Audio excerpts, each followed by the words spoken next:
I'm going to play a clip from Chris Christie in a second. And it's hard for me to listen to these people because this guy helped him. He helped him. He helped Trump get his whole administration off the ground the first go around. And he supported him, supported that agenda, supported his agenda, family separations, all of it, full-throatedly, every step of the fucking way. And now, I mean, we knew what Trump was about, and we don't really know the guy. But these people, like Chris Christie, he knows him. He served under him, beside him, behind him, beneath him. Who knows what he did? But he served him and supported him every step of the fucking way. And now people like him coming out and speak, oh my God, I can't believe he's doing this. Are you kidding? Really? So it's hard for me, but I'm going to tell you, everything he says in this clip is true. I also want to talk about this organization made up of 300 ex-intelligence people that make up a nonpartisan watchdog group. The whole existence is defending the United States against enemies, foreign and domestic.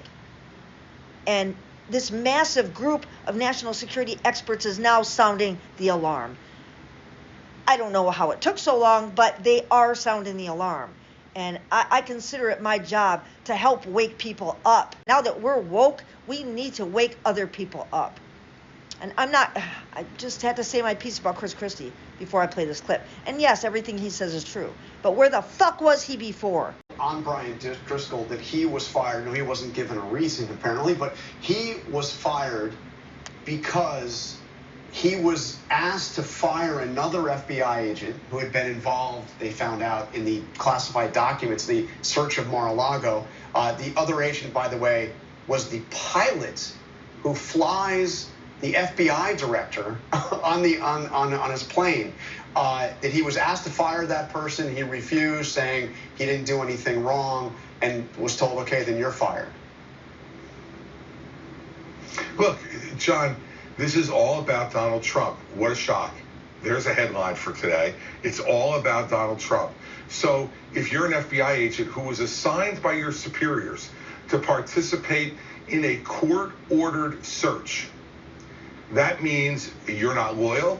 You're not loyal. That means you're fired. And that's it. And it's taking them some time. You know, we're now almost 8 months into the administration.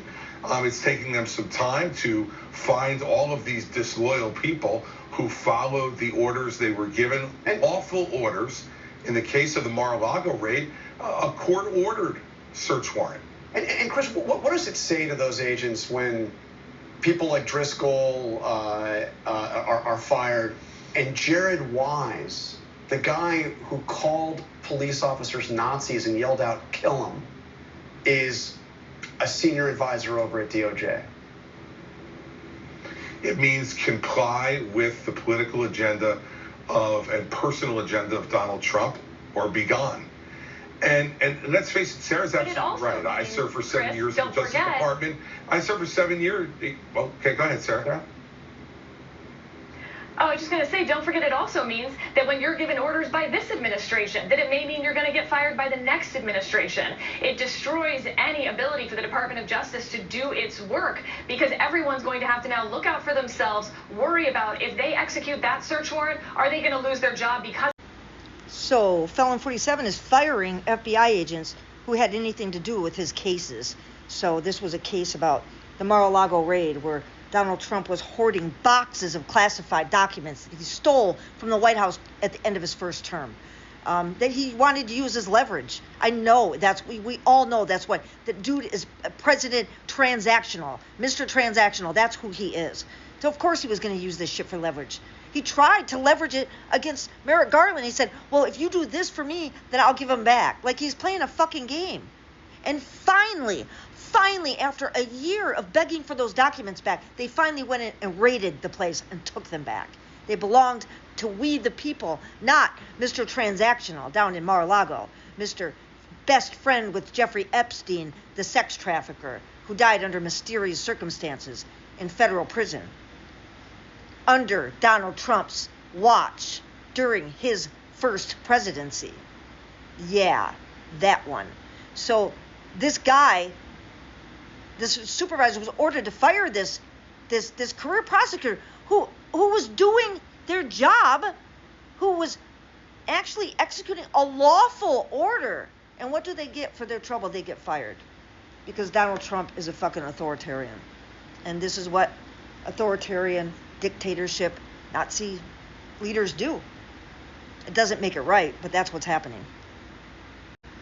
And I think it's interesting that Chris Christie now is coming out and speaking, because he too swore an oath to protect this country, and this, not just the country, the Constitution of the United States of America, against all enemies, foreign and domestic. So where was that oath like 9, 8, 7, 6 years ago? Where was it? Oh, it just came out after he lost his bid for president in 2024. Chris Christie did. And they came out and started talking the truth, finally. Too little, too late, man. I'm just saying. So where the fuck were you, Chris Christie? I want to read to you now from the letter from Steady State. It's 300 plus members of the Steady State are former national security officials who remain committed to their oaths to defend the Constitution against all enemies, foreign and domestic. They continue to promote democracy, rule of law, and national security based on the values shared by most Americans. And I will point out, this isn't about shared by most Americans, because the values espoused are in our Constitution. The very Constitution that is under attack right now. The very Constitution that Donald Trump rips up and he wipes his ass with every time he has to change his diaper and flushes more pieces of our Constitution down the toilet. That Constitution is what, not the majority of people. It doesn't matter the majority of people don't want women to vote in this country. It's what's in our Constitution that matters and that we have to focus on. They say, this is August 9th, 2025, an open letter to the men and women of the FBI from Steady State expressing support and alarm over politicization and retribution, a purge.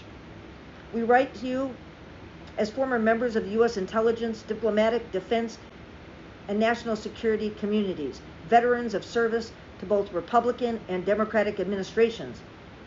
We are the Steady State, a nonpartisan group of professionals who have served in the CIA, FBI, State Department, Department of Defense, NSA, DHS, and the uniformed military. Together we have spent our careers upholding the Constitution and defending the United States from foreign and domestic threats.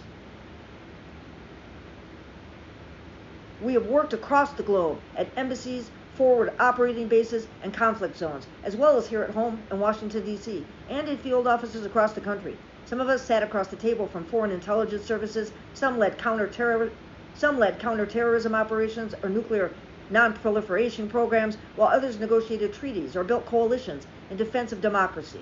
Whatever the mission, one constant was our respect for and reliance on the integrity, professionalism, and independence of the Federal Bureau of Investigation. Together, we helped keep America safe from espionage, terrorism, and transnational crime. Together, we ensured that more than a dozen presidents had the best intelligence and analysis available to make decisions that shaped the outcome of the Cold War and safeguarded American interests around the world. It is from shared legacy of service that we now write our deep concern and solidarity. The recent removals of seasoned FBI leaders, most notably Agents Brian Driscoll, Michael Feinberg, Walter Girondina, are not isolated personnel matters. They appear part of a broader campaign to dismantle the FBI's long-standing independence and recast it as a tool of political loyalty. That such dismissals are reportedly tied to perceived personal disloyalty to former President Donald Trump is profoundly alarming. I'd say, so now we have our national security apparatus infrastructure speaking out about time.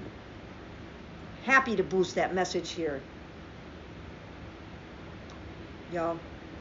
But Chris Christie, where the fuck were you? Man.